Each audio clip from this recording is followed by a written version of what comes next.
So I'm going to ask each of these individuals to just share a little bit who they are, what profession they are, what that profession does.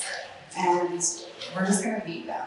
And if you have any questions, we're going to ask away just like we did with Dr. Wrangler. They're here. They want to help you. They want to answer your questions. We have individuals with peroxisomal disorders that have this multi-system disease. They have multi-sensory losses. So we need to treat these individuals as a person wholly. That means we're going to be a team of professionals. We all know that these are just a few of the many professionals that serve our children. And so we want to make sure that they are collaborating, that they are working together the best that they can. And so I brought these amazing individuals here because I know that each one of these people know how important it is to collaborate and work together to make sure that we're serving individuals with peroxisomal disorders at the level that they deserve and that we know can happen. And I hope that as you meet with these individuals throughout the time that you're here at the conference, that you go home and you feel empowered and you know that this can happen and you're going to set the bar high. And you're going to know that I should be able to go home and I should have all of these services. My child needs and deserves these services, and that my team should be working together to make sure that my child is being served at the level that I know now, being at this conference, can happen. Rachel. My name is Amy Morrison. I'm a dually certified, I'm a teacher of the visually impaired and an orientation and mobility specialist. And so I was asked to come specifically for the orientation and mobility piece. Now that's a less known area of service, so the way I like to explain it is the orientation piece is helping your child, your warrior, understand where they are in their space, where they are in their environment. And that's understanding how their body works.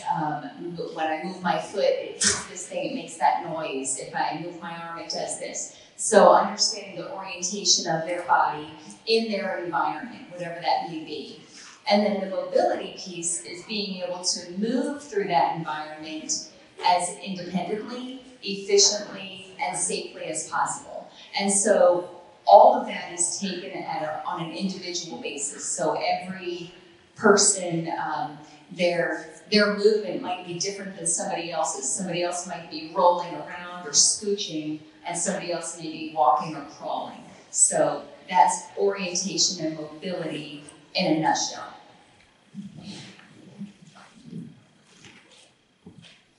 And I'm Abby Pelster. I'm a speech-language pathologist, and so my professional history includes the public schools, pediatric clinics, and I'm now in a university setting.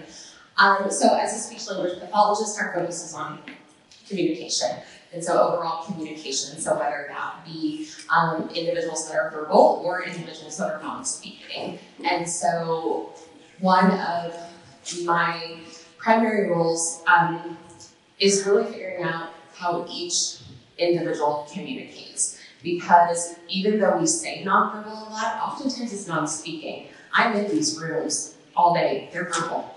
And so it may not be words, but there are verbalizations, and we can tell, is that a happy verbalization? Is that a frustrated verbalization, a tired, a hungry? And so really tapping into what our individuals can communicate and how they do that, and then working with their teams to both kind of work to what would be the next step to help them, but also making sure everyone is consistent across the team so that your warriors can be receiving that consistent feedback from those multiple opportunities. Thanks.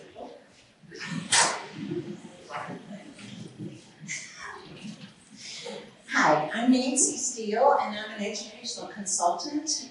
I started off as a teacher of the deaf and hard of hearing, and then I worked at the National Center on Deaf Blindness for several years, and now I'm an educational consultant. I really got involved through technical assistance, which you're going to hear about a little bit down the road.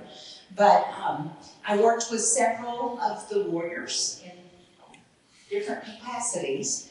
And through that, I've been working on lately on something called the communication matrix. It's an assessment that deals with expressive communication Well, with several of us oldsters, I've been working on some materials, and your Warriors have really helped with that, because every time we've been working on this stuff for 4 years, and I would go out and work with some of your folks, and then come back to my work group and say, oh, but we need to talk about this. Oh, we need to make sure we include this. So I appreciate the opportunity that you guys have given me, because I've gone back and hopefully that's going to be out very soon, like within a couple of months. And we will be able to help all of you guys. Hi, my name is Claire Turbyville. I'm from Myrtle Beach, South Carolina. I am an itinerant vision teacher. That means that I travel from school to school in my county, addressing the vision needs of my students. So I'm constantly rushing from school to school to their home-based schools. So I feel like one day when I retire from this job, I can be a race car driver, because I've learned how to drive pretty quickly and assertively. My role is to provide special instruction and support in the 9 areas of the expanded core curriculum for your child, so that your child will have equal access to their educational environment and their curriculum. One of my specialty areas is in collaboration with the team and as well as the families. The parents are probably, well, they're not probably, they are the most important component of the IEP team, in my opinion. They bring the most vital information to me as an educator. You know your child the best. You have the best firsthand information to give me the knowledge of how I can help develop IEP goals and a program for your child, so we can meet them where they are, and to be able to help them to excel and be successful in their program, not only in the educational environment, but also cross-environmentally out into your home, with your family, and your community. So thank you. And I'm going to add, because she didn't share, she also has a lot of experience with peroxisomal disorders and mental sensory loss, because she has been serving my son, who is 22 years old, since he was 3 years old.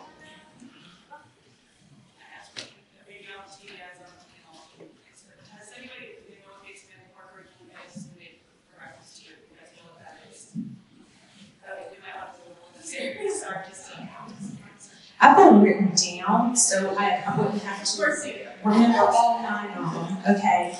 The 9 areas of the expanded core curriculum cover assistive technology, career education, compensatory skills, and that includes areas such as communication, the need to learn Braille using low vision devices, independent living, orientation and mobility, recreation and leisure, self-determination, sensory efficiency, and social skills.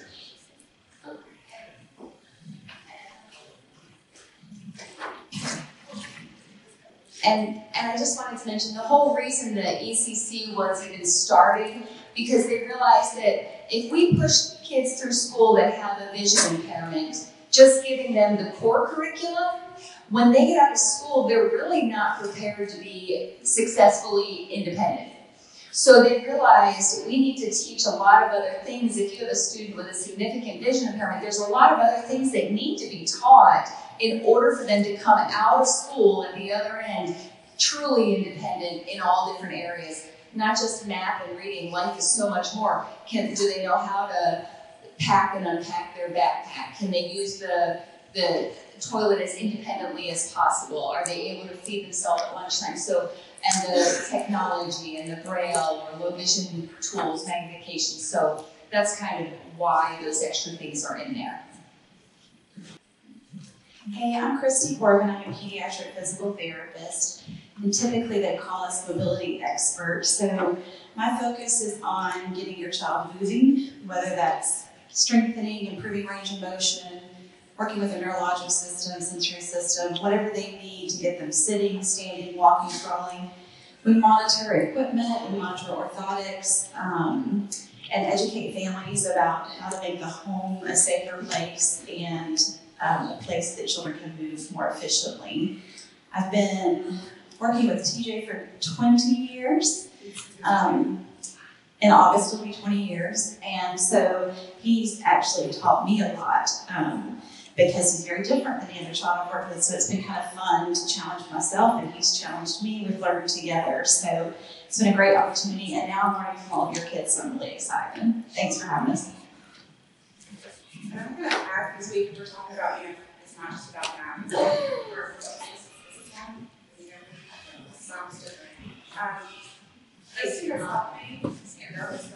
Here, I'll talk here. There we go.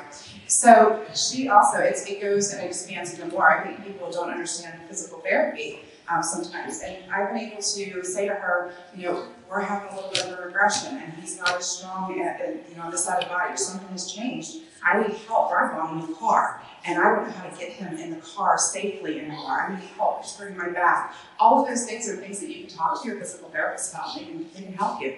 Things have changed with how I get him in the bathtub. We have simulated that. She's helped me over the years to be able to figure those things out. There's so much more than just strengthening. This is your daily life and your quality of life that they can help you with. Go ahead and tell them you've been bathing together.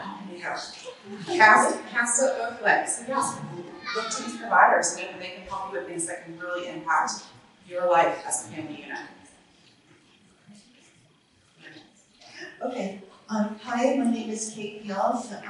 I think the panel so far has done a great job of collaborating and showing you what teaming looks like. It's been, I'm an occupational therapist. Although I have retired, and because I have retired, I am not supposed to use OTR after my name anymore, but I forgot to tell you that. So, don't see these, nobody called the OT police. Yes. We're retired now, not registered. I always feel like the net is going to come down and catch me. Anyway, I have worked with patients from in a birth to 3 program from infancy on up to working with older adults in hospice care. So I've worked in OT across the lifespan, but the nearest and dearest to my heart is the time that I've spent working with children who are deafblind and have multiple complex needs for support. In that area, I have worked at the South Carolina School for the Deaf and the Blind, the South Carolina Deaf Blind Project, and then I had an opportunity to beam up to the mothership, the Deaf Blind program at Perkins School for the Blind in Massachusetts, where I had an opportunity to learn so much. And I think the Perkins Deaf Blind program is really a model of how good teams should work. Everybody communicates with everybody else. And like they mentioned earlier about the communication matrix, as an occupational therapist, I would sure want to look at the results of that communication matrix that the SLP did so that I can interact with a child in using their best form of communication, and so that I might understand better what their nonverbal communication means so that I can respond accurately to that. So what is occupational therapy? It seems like everybody knows what physical therapy is, but it gets a little fuzzy when you get around to occupational therapy.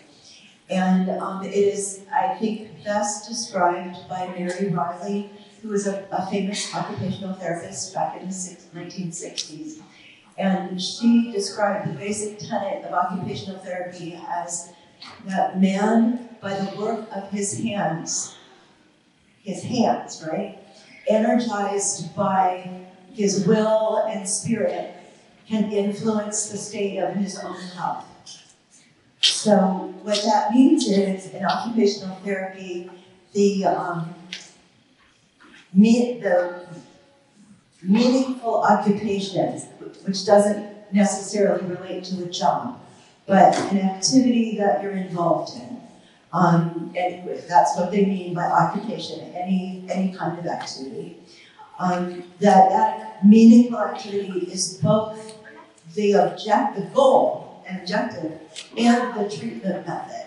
So we will use meaningful occupation to help a child to become more independent in a higher level of meaningful occupation for them, that is occupation that's meaningful for them.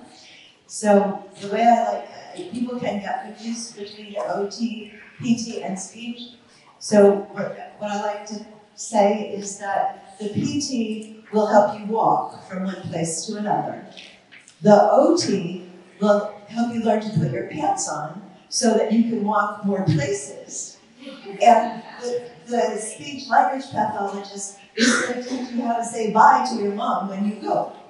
So, but it isn't as if, speech has the mouth, PT has the feet, and OT has the hands. In a good therapist, individually and collaboratively, are going to treat your child as a whole, unique human being. And in the earlier session, which was so important, the scientific advances and new knowledge that's being developed,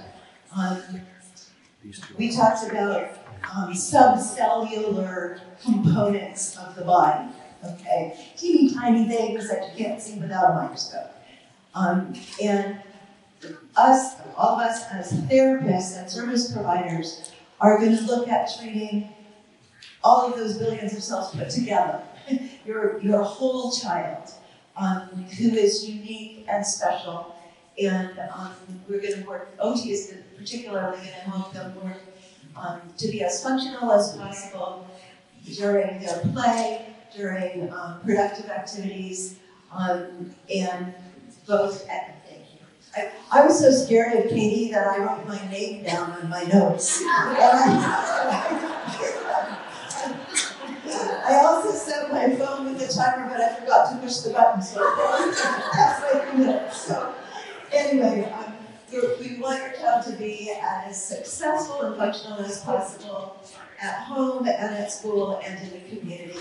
Okay, thank you very much. How do you follow that? I'm Krista Olsen. Funny enough, so Kate Beals used to work in South Carolina at the Deafblind Project. I took her position when she went to the mothership of Perkins. So hopefully when I become a TBIR retired, I'll be as awesome as Kate. But so I'm Krista Olsen. I was formerly a teacher of visually impaired itinerant in Fort Lauderdale, Florida, and then I moved up to South Carolina 8 years ago and became a technical assistant. And so we're throwing a lot of terms around. So I'm going to throw a couple of these. So a technical assistant is usually employed by a grant, and they come and help the teams that are working with your child. So we're working with individuals with Peroxisomal disorders. So we work first to graduation, whatever age that may be, either 18 or 22. And we support education teams, family units, community units on how to best serve the needs of a child with sensory loss. The other term that I kind of wanted to throw out there, especially we have newly diagnosed families in here, is we hear deafblind also often, and I think that can be a really scary word to hear when you're newly diagnosed. It usually means you think of how.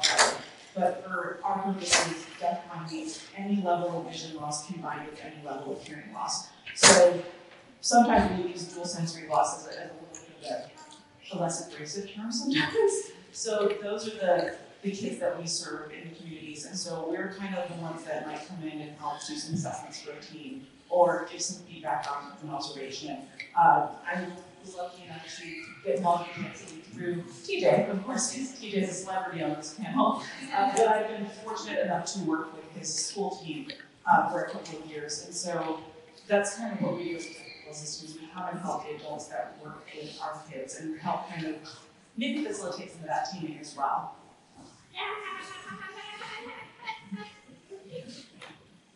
Hi, this is Donna Carpenter. I should have wrote my name down because I was a little nervous coming up here. Yeah, I'm Donna, that's right. And I work for the Kentucky Deafblind Project.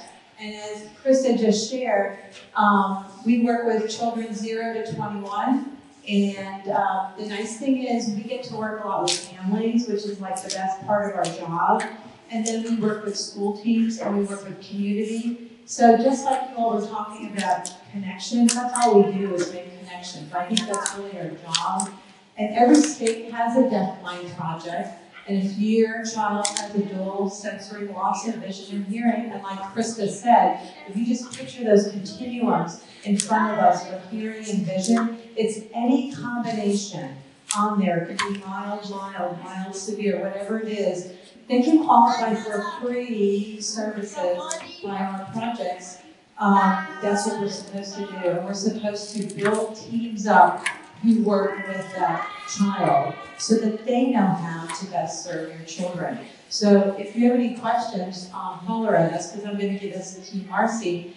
And the nice thing is, we don't only just work in our states, we work across states. And we reach across for people's expertise. And we reach out to families to say, who's the best doctor you're going to? How about a dentist who will work with your kid? We can at least connect you with other people. So I'm going to hand this to Marcy. Hi, I'm Marcy Meachum, and I also work for the South Carolina Deafblind Project. And these two amazing ladies, I think, have pretty much covered what we do. I'm a technical assistant. I am also a teacher of the visually impaired and a special needs preschool teacher for many years. I actually see a family that I serve in North Shore School District in front of me. Hey, Skylar, nice to see you. I was waving at you because I thought, who's that strange lady? It's been many years, I know, but it's so good to see you all here. I can't wait to connect with y'all later. Again, collaboration with families is what we do. I think it was a bit of I love working with my students when I was an itinerant teacher and a special ed teacher. And it was very difficult for me to pull away from that direct service with children and students. And I have just found it in calling, learning how to work better with families and be present and listen to their needs and be mindful that they drive our process and our delivery of service. And the National Center on Deafblindness and some of the new initiatives I think they have coming out. I had an amazing discussion with someone last night and just really sparked my passion again with learning how best we can serve our families and our kiddos. So looking forward to the rest of this conference. Thank you so much. And you may hear a lot of people that have worked with my son, so we think, oh, she got this superpower, amazing team, and they just collaborated. It was not always like that. We had a lot of barriers. I can relate to so many of you that have just had challenges upon challenges, just walls to break down, people who just will not work with me.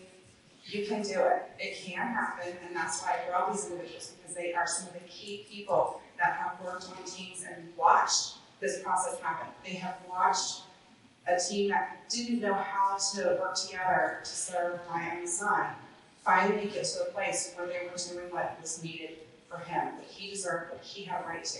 And so I know that these people are able to help you and give you the information that you can go home and maybe advocate a little bit better to make sure that you can have that too if you don't already. If you do, that's amazing. I do want to give a reminder that there are sign-up sheets at the info desk for times to meet with them. You can talk anytime, obviously, but we have actually put on the agendas, there is a time frame that says professional hobbies, and there are rooms. We've given them the space where they can even have some of their equipment, different, little rooms, all kinds of fun stuff. So it's not just talking to them, they can show you things you can bring your child with or without you to these little meetings. But there's a sign-up sheet that you can put your name on. There's also a sign-up sheet out there that was talked about earlier this morning for labs and OCT. And I had a quick question brought to me, so I wanted to go ahead and share about this while I was up here and had all of you.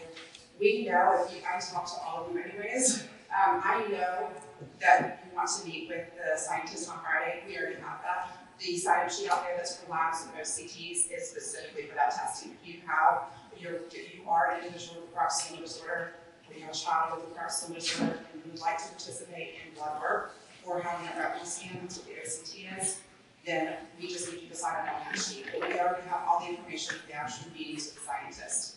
So that again is just for testing. I'm going to double check on Dr. Franklin's last time that was shared with me that it's preferred that they're fasting. We'll get that information out today. And did anyone have any questions for this panel? I'm going to ask a quick question to them about, is there a specialty that you guys feel you collaborate most with? Individually to answer that.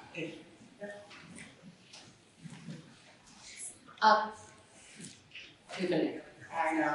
okay.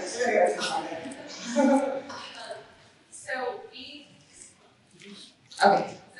You might have to use another microphone. I'm sorry, that one's cutting out again. Okay. So being in the public schools, the school that I was assigned to, I was not itinerant.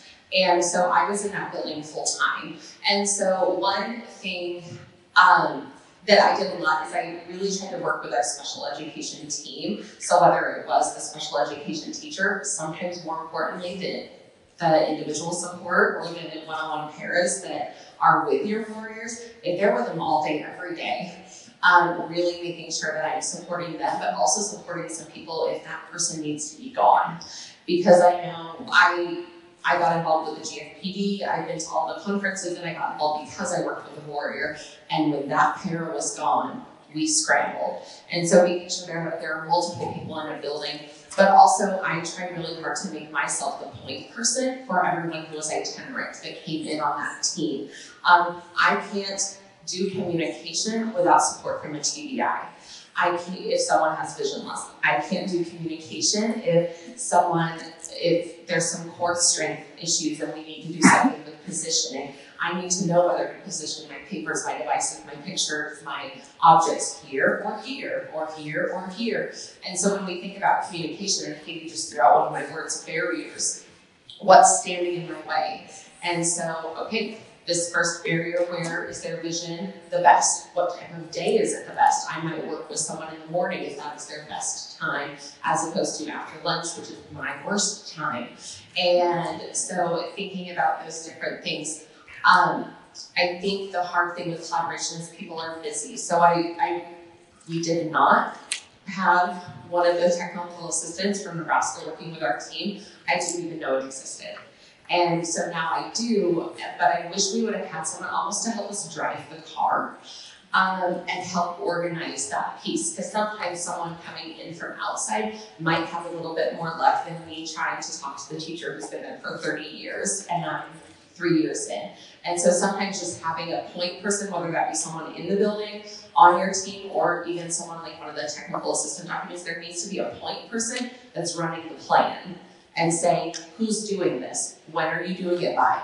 When will you report back to me? You might not be the favorite parent or the favorite person as a point person, but with so many teams, there has to be a communication plan. If we just say, well, we'll do this, and then it will never get done because everyone assumes someone else is doing it. Claire might be able to add to that.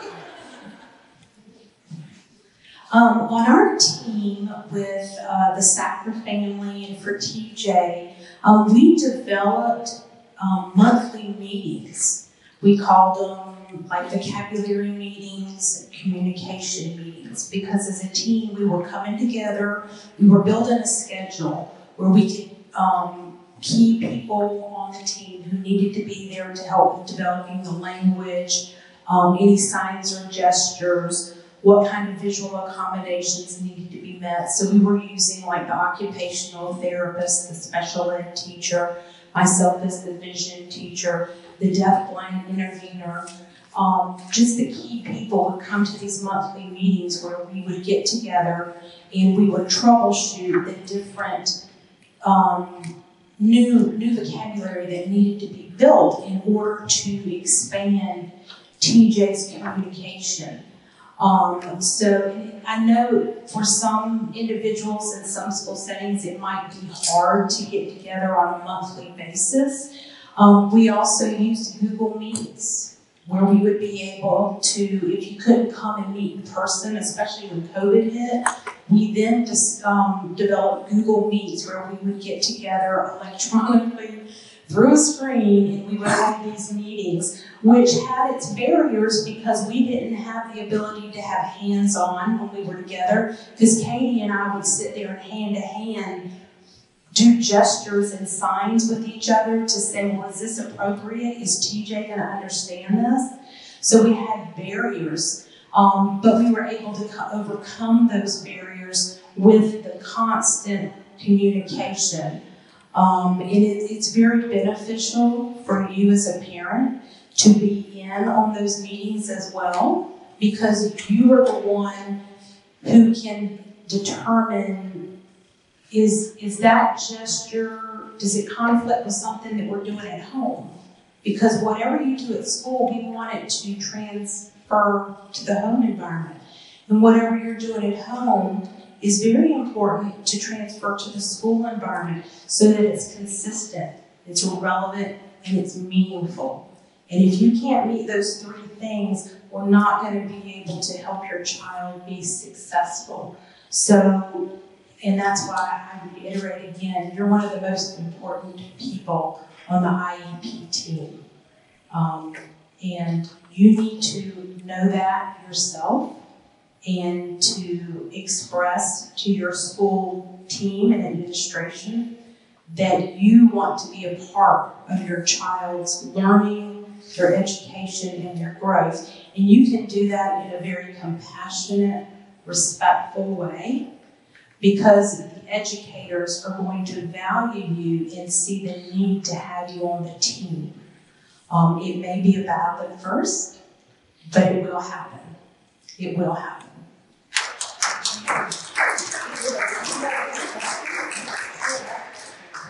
Well, and as a parent, you can incorporate that into your child's IEP. My daughter Kenna was dually implanted with CIs in August, and so when we rewrote the IEP in October, I asked for 30-minute collaboration with her audiologist,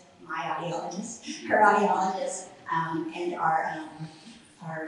our speech and our hearing itinerant, because we need to be on the same page and be using the same language. So that is written in her IEP, that 30 minutes a month. Those professionals then are getting paid to talk with the other professionals who are in different buildings, can be. Okay? And then one other thing I wanted, this is a question for the TBIs, the vision itinerants. How are we getting, incorporating vision itinerants in the education college systems? Because I always hear, even Abby has said we've got, people being in speech and OTs and PTs, but I don't hear anybody going into vision anymore. How can we get vision and O&Ms? Because in my state of Illinois, we've had a hard time with an O&M. They just aren't available. I didn't know if it was state by state, if parents were having that problem, but we need more vision teachers because we've got a great team, we just need more vision. So how can we get students, Krista, interested in being speech vision? That's a loaded question. I was going to talk more about collaboration, but I'm going to pass this on to answer that new question. So the terrible answer to that question is a shortage across the board. The field itself is asking the exact same question. So there are university programs available. Some of them are online based now, so it's becoming a little bit easier. I have a personal preference for in-person just because I think that's helpful in the vision world, but again, the information is the information. So I don't have a good answer. I know that we could probably, for next conference, look at some of the university programs with TBIs and see about bringing them on for this particular purpose, but in general, we're just at a national shortage. And I'm just going to add on, because we were just having this conversation, because like Krista said, we are so short for those services. And we were saying we need to go into like middle schools and high schools, like during their fairs, their career fairs, and get them really excited about maybe a career, because they may not know about a TBI or a deaf hard of hearing or any of those. But we've got to figure out a way to get people interested in, and then figure out a way to support them to go through it. This is Marcy. I also wanted to add, on a personal level, I was a special needs preschool teacher, the TBI, teacher of the visually impaired, who came in to service a student with dual sensory loss in my preschool, was retiring. She talked to the special ed director, and they approached me and offered to send me to get my certification in visual impairment as long as I signed an agreement to give back that year and a half, work 3 years or something like that. And that was supported by the Texas School for the Blind and Visually Impaired. I was working at PASA, Get Down Dina at the time in Texas. And we had a large class of like 30, probably 30 people. It was a hybrid. Part of it was in person and part of it was online. And this was back in the day, like 2000. And it was highly effective. Texas is cranking out more certified teachers of the visually impaired because they are supporting that throughout their school districts. And that's something that you all can ask for at your district level and probably at the state level, and also reach out to universities and ask if they will start collaborating with your school districts to provide that training in lieu of a promise then to serve, a certain number of years to pay back that available training. Heck, they even paid for my toll fees. I'm going to give this to Kate, but I just wanted to add, that's what we're trying to do. Like, we're doing the same thing in Kentucky, where we are searching out for people who the districts say we want to pay for them, and then our Department of Ed is supporting them to go through the program. So yeah, definitely advocate and look and see if you can find out if that program exists. I'm sorry, Kate, I'm actually going to hold you up one more time. I wanted to highlight, because we're talking about these services. Amy, I'm so excited that she's here. We've never had an orientation ability professional at a conference. And so I found myself over the years listening to him going, what's an O&M? And I know for myself, I didn't have an O&M for a long time, or even an O&M that was experienced in someone who had a dual sensory loss. And that's so crucial to have a team working together, but to make sure that O&M piece is there. And I think a lot of families may not have that. I'm not sure. I'd love to see a show of hands actually if you have an O&M that's working with your child. That's not a lot of hands. So I'm really glad that you're here. And I hope that everyone will talk with Amy and learn more about this service, because it's so important. And I think it's very misunderstood, and people think, well, if my child is not doing X, Y, Z, well, why would we need that? There's so much more to this service, and I can say that about every single one of these individuals. Your individuals with Peroxisomal disorders can benefit from all the services that you're seeing across the stage and then some. And we have 4 minutes left. So is there any questions from any of the parents first? Sorry, Kate. I just want to make sure our families can ask questions first. Collaboration. Okay, I do, yeah. Hi, my name is Kate Beals.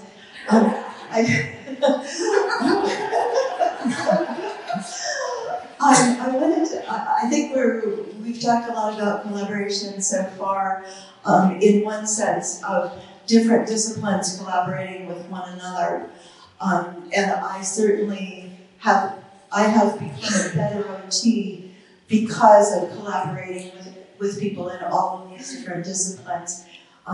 Speech, PT, O&M, psychology, behavior analysts, deaf and hard of hearing teachers, and with all of them. And it's like when each discipline knows and performs its role well, then I know better where my space is and where my space overlaps with their space, so that I can, as an OT, I can be supportive of their goals and objectives too. For example, if I'm working on a hand skill with a child, I find out from the PT that they really need to work on trunk strength, or I can see that they really need to work on trunk strength. I can put them into a meal to do the fine motor activity and improve the trunk strength at the same time. So it's like double prizes for their PT goals. Also, I want to know from the TBI and orientation and mobility, I want to know if I should put the materials for their activity on a flat surface or a slanted surface, in order for them to interact with it visually in the best way. At the mothership at Perkins, everybody that needed tactile symbols for communication, they were used consistently across all environments. It wasn't just during speech. It was during PT, OT, physical education class, in the classroom. Kids need to practice their skills all throughout the day, not just in the 30 or 60 minutes that they get with a particular therapy. But the other piece of collaboration that I think we have not touched on is that each of us, there you go again. Okay. That's right. I'm going to rearrange myself. That we collaborate most directly with the child. Every a positive therapeutic relationship has to be based on a foundation of mutual respect and trust. All of these different team members, if they have mutual, this is how you know if you have a good team, is if the members of your team have mutual respect and trust of one another. And it's the same between an individual therapist and your child. We are constantly assessing the child's response to anything that we're doing. The thing that I want to find out most is what your child thinks is super funny. Because if I can figure that out, that's going to help me make their the work of therapy be fun for them, and you're not going to know that they're working. So I'm going to be, hopefully all of us are constantly assessing their state of arousal. We all need a certain amount of sensory stimulation in order for the brain to grow and develop and assemble pathways to make skills more, just easier. Like, you write your signature with your dominant hand, but if you try to write it with your non-dominant hand, it's really awkward and difficult, and it looks crummy. So we want to build the pathways that are going to make a motor activity very efficient for that child. And so it requires repetition. But in order to learn, a child has to be at the right level of arousal. If they are too overwhelmed with a variety of sensory input, they cannot learn. If they are too groggy and sleepy and not alert enough, then they can't learn. So we're going to use sensory information as we observe the behavior of the child. That's what tells us. As we observe that behavior, we're going to assess whether they are too under-aroused or too over-aroused, and then use specific sensory input to try to move them to the center where they can be moderately aroused and have a higher level of ability to learn. Kate. So, yep. I just want to actually say that was a perfect way to end this, is finding out what is funny to them, how do we make therapy fun, great way to end it, because I was going to share, our kids thankfully have had a fantastic time at Warrior Camp. I hope that all of the fellows that are in there, there's 36 amazing fellows who are learning about the campers in there and what is fun to them.